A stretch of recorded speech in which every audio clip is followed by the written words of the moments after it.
Hello viewers, welcome back to my channel. আজ আমি আপনাদের সাথে ট্রান্সফার অফ প্রপার্টি অ্যাক্ট এর একটি গুরুত্বপূর্ণ সেকশন 35 ডিসকাস করব। তো ডক্ট্রিন অফ ইলেকশন অ্যাপ্লিকেবল হবে, তার এসেন্সিয়াল কন্ডিশন কি, কখন ওনার্স ডিউটি থাকবে সেটা ইলেক্ট করার, কিভাবে ইলেকশন হবে, এই সমস্ত কিছু নিয়ে ডিসকাস করব। তো ভিডিওটি স্কিপ না করে দেখতে থাকুন। ট্রান্সফার অফ প্রপার্টি অ্যাক্টে election means elect between two alternative rights, means when under any document two rights are conferred, দুটো রাইট দেওয়া হচ্ছে একটি ব্যক্তিকে, তখন এমনভাবে দেওয়া হচ্ছে যে একটা রাইট অন্য একটা রাইটের পরিবর্তে দেওয়া হচ্ছে, তাহলে তাকে যে কোনো একটা রাইটকে ইলেক্ট করতে হবে। এই রকম না যে ডকুমেন্টে একটা বেনিফিট আছে এবং আরেকটি বার্ডেন আছে, সে শুধু বেনিফিটটাকে ইলেক্ট করবে, বার্ডেনটাকে ডিসঅ্যাপ্রুভ করবে। তাকে দুটোই অ্যাপ্রুভ করতে হবে। বেনিফিট যদি অ্যাপ্রুভ করে তখন তাকে বার্ডেনটাও অ্যাপ্রুভ করতে হবে, বা বেনিফিটটা ডিসঅ্যাপ্রুভ করলে বার্ডেনটাও ডিসঅ্যাপ্রুভ করতে হবে। চলুন এটি একটি ইলাস্ট্রেশনের মাধ্যমে আমরা বুঝি। ধরুন সি এর একটি সুলতানপুরে প্রপার্টি আছে যার মার্কেট ভ্যালু 800 টাকা। এ একটি ডকুমেন্টের মাধ্যমে সেই প্রপার্টিটা বিকে ট্রান্সফার করার জন্য একটি কন্ট্রাক্ট করলো এবং সিকে বলল যদি সে ওই প্রপার্টিটা বিকে ট্রান্সফার করে তাহলে সে 1000 টাকা পাবে under the same instrument by transferring his property. সি সেই ট্রান্সফারটার এগেনস্টে ইলেক্ট করলো। সে ভাবলো যে না, আমার প্রপার্টি আমারই থাক, আমার 1000 টাকা চাই না।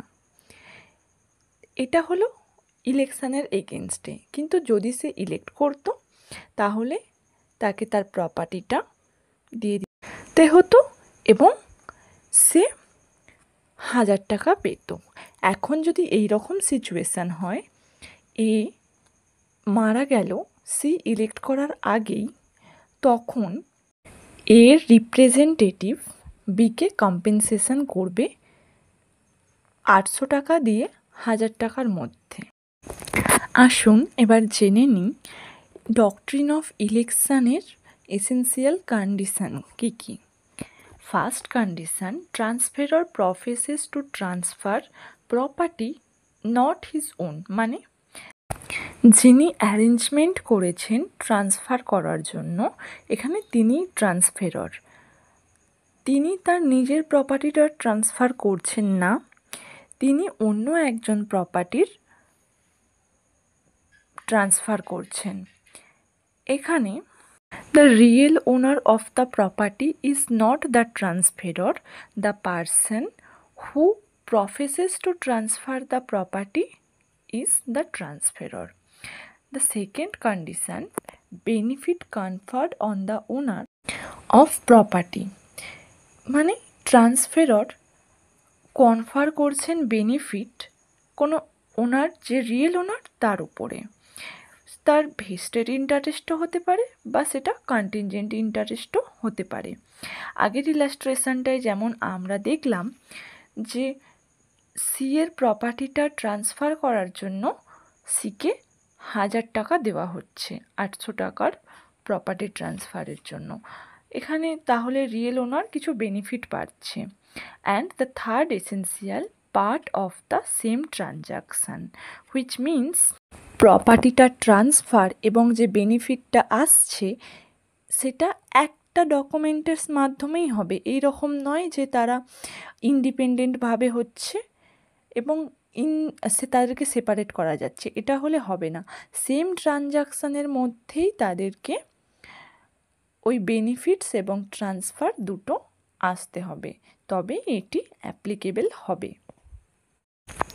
Owners duty to elect means যদি কোনো একটা প্রপার্টি ট্রান্সফার করার জন্য কন্ট্রাক্ট করা হয় এবং সেই সেম ট্রানজাকশানের মধ্যেই রিয়েল ওনার কিছু বেনিফিট পায়, তখন ওই রিয়েল ওনারের একটা ডিউটি থাকে সেটা ইলেক্ট করার।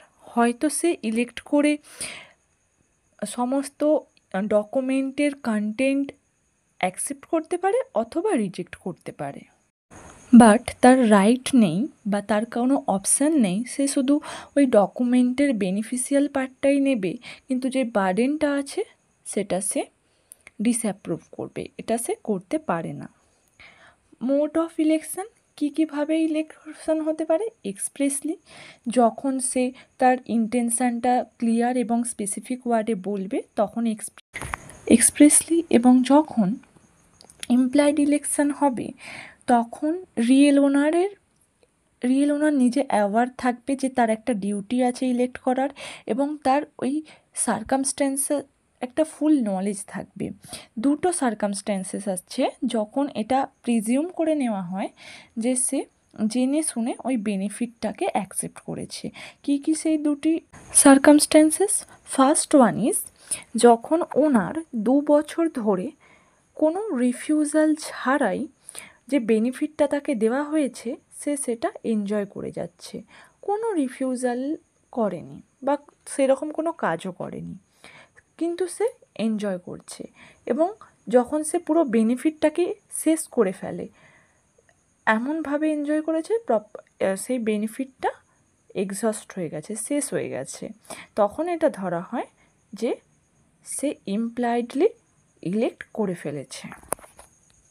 সাসপেনশন অফ ইলেকশন মিন্স কতদিন পর্যন্ত রিয়েল ওনার ইলেক্ট না করতে পারে। যদি সে মাইনর হয়, যতদিন না পর্যন্ত তার মাইনরিটি সিজ হচ্ছে।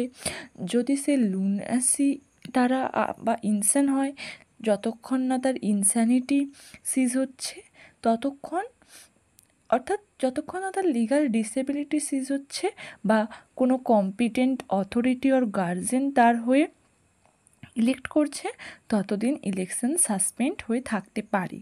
And requisition of elect says that, যদি 1 বছর শেষ হওয়ার পরেও রিয়েল ওনার ইলেক্ট না করে, তখন যে ট্রান্সফারি সে তাকে জোর করতে পারে যেন সে ইলেকশন করে, এবং তাও যদি সে না করে তাহলে একটি রিজনেবল টাইম পরে এটা ধরে নেওয়া হয় যে রিয়েল ওনার ওই ইনস্ট্রুমেন্টের ফেভারে, অর্থাৎ ট্রান্সফারের ফেভারেই ইলেকশন করেছে।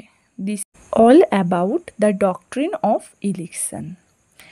যদি ভিডিওটি ভালো লাগে দয়া করে একটি লাইক করে দেবেন এবং কেমন লেগেছে সেটি আমাকে কমেন্টে জানাবেন। যদি কোনো জায়গায় প্রবলেম হয় আমাকে তাও জানাবেন। Thank you.